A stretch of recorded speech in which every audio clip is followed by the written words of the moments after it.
Hello watchers, welcome to Watch On Point. दोस्तों, आज हम एक ऐसी मूवी को एक्सप्लेन करने जा रहे हैं जिसको देखकर आपके जिंदगी को देखने का नजरिया बदल जाएगा। ये कहानी दोस्तों आपको बहुत कुछ सिखा के जाएगी, तो इस वीडियो को अंत तक जरूर देखिएगा। तो दोस्तों, कहानी की शुरुआत होती है और हमें तंजावुर नाम के जगह को दिखाया जाता है। वहाँ एक मंदिर में अरुल नाम का लड़का होता है, जहाँ एक छोटा हाथी भी होता है। वो बहुत उदास होता है क्योंकि वो उस जगह को हमेशा हमेशा के लिए छोड़ के जा रहा होता है। ये बात होती है सन 1996 की। उसके पिता और उनके भाइयों में बंटवारा हो गया था। जिस घर में वो रह रहा था वो अब उसके पिता के भाइयों के हिस्से में आ गया था। हालांकि उन लोगों ने धोखे से उस घर को छीना था। वो घर अरुल के लिए सब कुछ था। वो उस जगह से बहुत प्यार करता था और वो उस जगह से जुड़ा हुआ था, इसीलिए वो उस जगह को छोड़ के जाना नहीं चाहता था। मगर अब घर उसके हिस्से में नहीं होता है और उसके पिता भी वहां रहना नहीं चाहते, इसीलिए वो उस जगह को छोड़कर जा रहा होता है हमेशा हमेशा के लिए। उसके जाने से उसके सुक्कू मामा बहुत दुखी होते हैं। उनके आंखों से आंसू गिर रहे होते हैं क्योंकि अरुल के पिता बहुत ही अच्छे इंसान होते हैं। जब सारा सामान लाद कर ट्रक में भर रहे होते हैं तब अरुल की एक साइकिल छूट जाती है। उसके पिता पूछते हैं, क्या तुम्हें ये साइकिल की जरूरत है? अरुल वैसे भी घर छोड़ के जाने से बहुत दुखी होता है।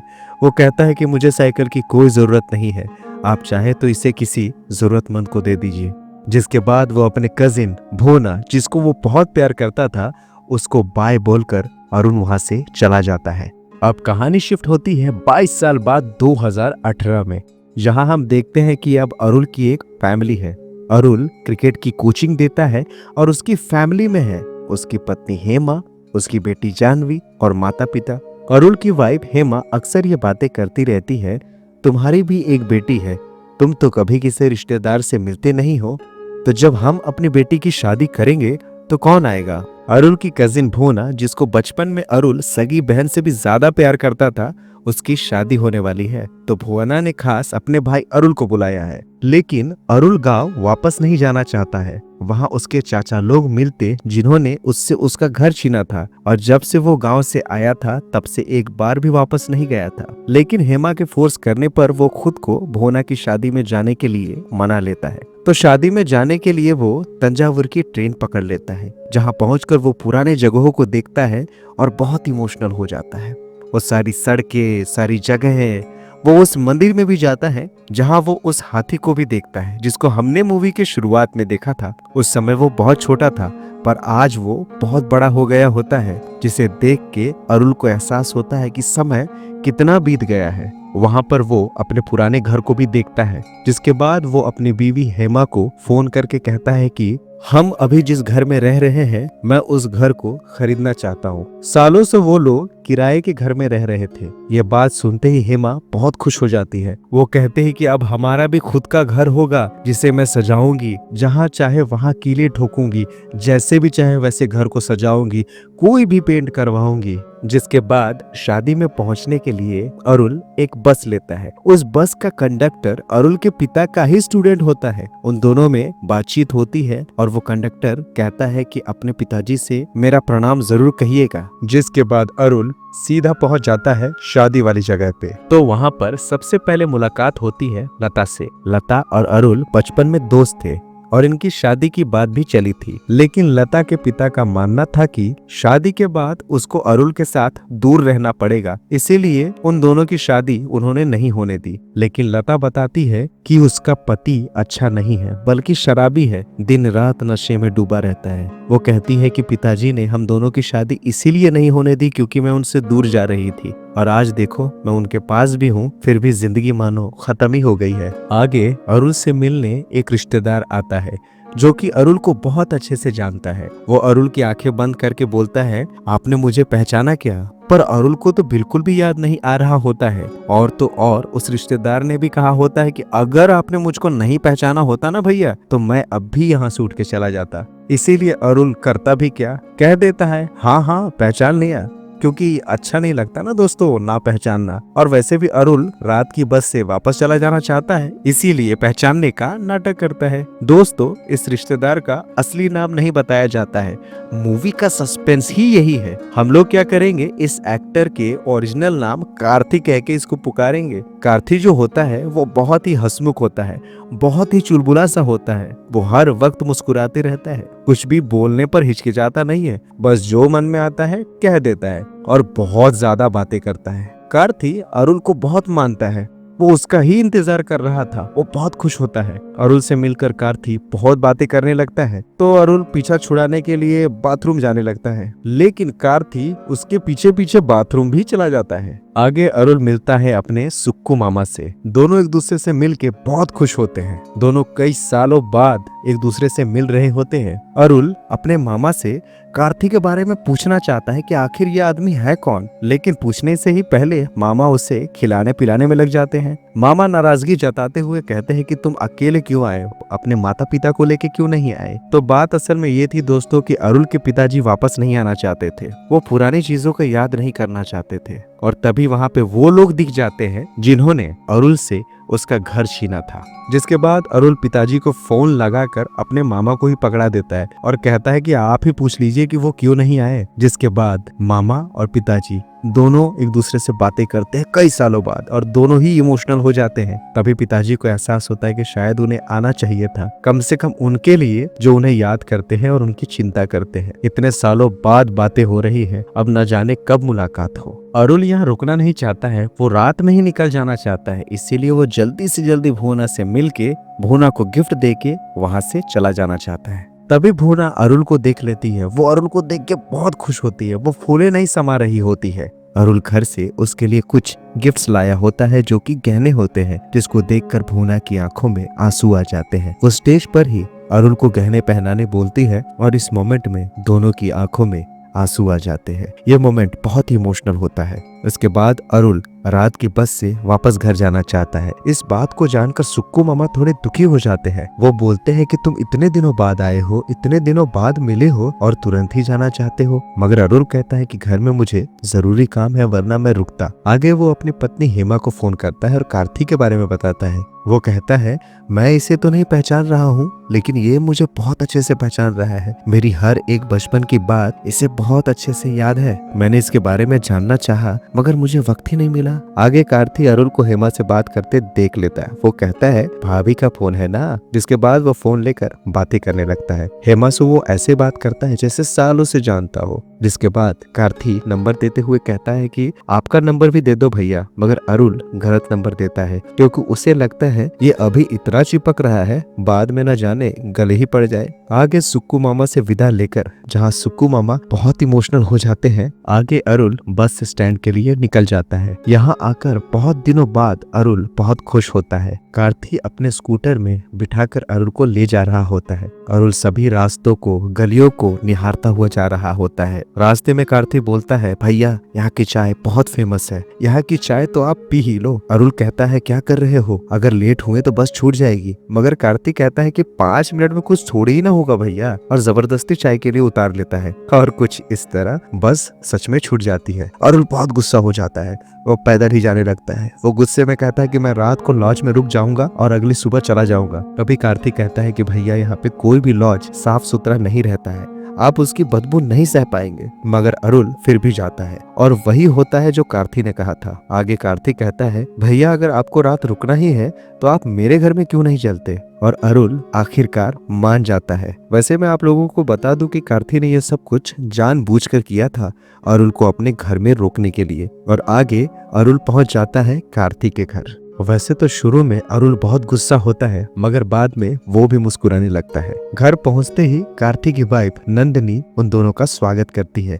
जिसके बाद अरुल नहाने चला जाता है, जहां कार्तिक अपने अंदाज में अरुल को बियर के लिए पूछता है और आगे वो बियर लाने चला जाता है। अरुल बाहर निकलकर कार्तिक के घर में लगे उसके स्कूल के फोटो में भी उसे पहचान कर उसका नाम ढूंढने की कोशिश करता है, मगर तभी कार्तिक की बीवी नंदिनी आ जाती है। वो कहती है कि वो आपको बहुत मानते हैं, आपकी बहुत इज्जत करते हैं, आपके आने से वो बहुत खुश हैं, वो बहुत बातूनी है, बहुत बातें करते हैं, आप उनकी किसी भी बात का पूरा मत मानिएगा। आगे कुएं के पास बैठकर वो लोग बियर पीते हैं। अरुल बात करते हुए कहता है कि तुम्हारा घर बहुत अच्छा है, क्या तुम बचपन से यहीं रहते हो? कार्तिक कहता है नहीं भैया, मेरा जन्म तो झोपड़पट्टी में हुआ था, ये घर तो नंदिनी का है। वो कहता है कि उसके ससुर के मर जाने के बाद नंदिनी भाई बहन घर को बेच देना चाहते थे, उनको सिर्फ पैसों से प्यार था, मगर नंदिनी ऐसा नहीं चाहती थी, इसीलिए रोती रहती थी। तो कार्ति ने पैसे जुटाकर उस घर को खरीद कर नंदिनी के ही नाम कर दिया। आगे वो अपने प्यारे बैल से मिलाता है जिसका नाम धोनी होता है, क्योंकि वो भी जलीकट्टू में अपने थाला की तरह ही लोगों को हवा में उछाल देता है। आगे नंदिनी फोन करके बताती है घर के पीछे ज्यादा देर मत रुकिएगा भैया, वहाँ पर कोबरा सांप भी है। और जिसके बाद अरुल की सिट्टी पिट्टी गुम हो जाती है। कार्तिक कहता है कि जैसे हम यहाँ रहते हैं, कोबरा भी यहाँ अपने बच्चों के साथ रहता है, शायद हम लोगों से भी पहले। आगे कार्तिक अरुल से कहता है याद है भैया, आपके पास एक साइकिल थी जिसको आप जाते समय ले नहीं गए थे? अरुल कहता है हाँ, एक ऐसी साइकिल तो थी। कार्तिक कहता है आपने उस मुश्किल वक्त में भी न जाने क्यों उस साइकिल को किसी जरूरतमंद को देने के लिए कहा। अरुल कहता है हाँ, वो साइकिल पुरानी हो गई थी और मैंने उसका इस्तेमाल कई सालों तक किया था। आगे कार्तिक कहता है भैया, जिसके पास पहनने के कपड़े भी ना हो उसके लिए नया क्या और पुराना क्या। आपके पापा ने वो साइकिल मेरे पापा को दे दी और वो साइकिल पिताजी ने ऑयलिंग करवा कर मुझे दे दी। मैं सिर्फ साइकिल के बारे में ही दिन भर सोचता रहता। उस साइकिल में बैठकर घर के सभी लोग बहुत खुश थे। मैं तो दिन भर साइकिल लेकर बस दौड़ता रहता था। फिर धीरे से कैची चलाना सीख लिया और फिर धीरे धीरे पूरी साइकिल चलाना भी सीख गया। रविवार के दिन पिताजी साइकिल से कपड़े बेचने चले जाते थे, जिससे अच्छी आमदनी हो जाती थी। उसी के वजह से हम अच्छे स्कूल में पढ़ पाए। मैं अपने भाई को और खुद को स्कूल लेकर उसी साइकिल में जाता था, क्योंकि स्कूल दूर था और बस के लिए पैसे नहीं थे। पिताजी ने देखा कि मैं कैसे साइकिल से खुद को और अपने भाई को साथ लेकर स्कूल जाता हूँ और आता हूँ। तब से पिताजी ने कभी भी मेरा नाम लेकर नहीं बुलाया, बस बड़े कह के बुलाते थे। कहते थे कि बड़े ने खाना खाया, क्या बड़ा सो गया। पिताजी का भरोसा भैया मेरे लिए इसी साइकिल की वजह से बना था। आगे मैं अपनी शादी में भी इसी साइकिल से नंदिनी के घर गया था। इस साइकिल की वजह से हम यहाँ तक पहुँचे हैं भैया। अगर ये साइकिल आपने ना दी होती तो मेरी जिंदगी कुछ और होती। शायद आज मैं जितना खुश हूँ उतना खुश ना होता, और इसीलिए मैं इस साइकिल की पूजा करता हूँ। और दिखाया जाता है कि कार्ति ने अब तक उस साइकिल को बिल्कुल अच्छे से संभाल के रखा होता है और उस साइकिल को देखकर बहुत खुश होता है और शौक भी हो जाता है कि कोई ऐसी चीज जिसकी आपको जरूरत तक ना हो, वही चीज किसी के लिए कितनी बड़ी हो सकती है। आगे दोनों रात में 2 और बियर लेकर डैम में चले जाते हैं, वो भी उसी साइकिल से। अरुल बहुत खुश होता है और इधर दिखाया जाता है कि सच में कार्ति के घर में कोबरा है। वहां जाकर कार्ति अरुल से कहता है मैं बाप बनने वाला हूँ भैया, और जानते हो मैं उसका नाम क्या रखूंगा? अरुल मौली। अपना नाम सुनकर अरुल इमोशनल हो जाता है। वो सोचता है कि आखिर ये मुझसे कितना प्यार करता है, अपने बच्चे का नाम भी मेरे ही नाम पे रखना चाहता है, मुझे कितना चाहता है ये। आगे अरुल भी घर से जुड़ी यादें बताता है, कैसे वो स्कूल से आकर घर की बाउंड्री पर बैठकर क्रिकेट देखता था। वो पूरी जिंदगी उसी घर में रहना चाहता था। कार्तिक को वो बताता है कि जैसे तुम्हारे लिए वो साइकिल है, वैसे ही मेरे लिए वो घर भी था। जिसके बाद दोनों लौट आते हैं और रास्ते में गाना भी गाते हैं और डांस भी करते हैं। घर लौटकर कार्तिक कहता है कि भैया, आप उन लोगों को माफ कर दो जिन्होंने आपसे वो घर हथिया लिया। आप साफ दिल के हो ना, अगर आपने बद्दुआ दी तो उन्हें लग जाएगी। जो बुरे हैं सो बुरे हैं, मगर आप तो अच्छे हो ना भैया। अरुल कहता है कि तुम्हारा दिल बहुत बड़ा है, हमेशा ऐसा ही रहेगा। आगे कार्तिक सोने से पहले कहता है कि मैं देख पा रहा हूँ भैया कि आपने अब तक मुझे मेरे नाम से नहीं पुकारा है। कल सुबह मुझे, मेरी बीवी और मेरे बच्चों को नाम लेकर आपको आशीर्वाद देना पड़ेगा। जिसके बाद कार्तिक तो सो जाता है, मगर अरुल की नींद उड़ जाती है। वो बहुत परेशान हो जाता है। वो फिर से कार्तिक का नाम ढूंढने की बहुत कोशिश करता है। वो सोचने लगता है कि जो आदमी मुझसे इतना प्यार करता है, इतना मानता है, मेरे नाम पर अपने बच्चे का नाम रखना चाहता है, मैं उसे पहचान भी नहीं पा रहा हूँ, उसका नाम भी याद नहीं आ रहा है मुझको। उसकी आंखों से आंसू गिरने लग जाते हैं। वो बहुत गिल्ट महसूस करने लगता है, इसीलिए रात को ही अपना बैग उठाकर वो वहां से चला जाता है।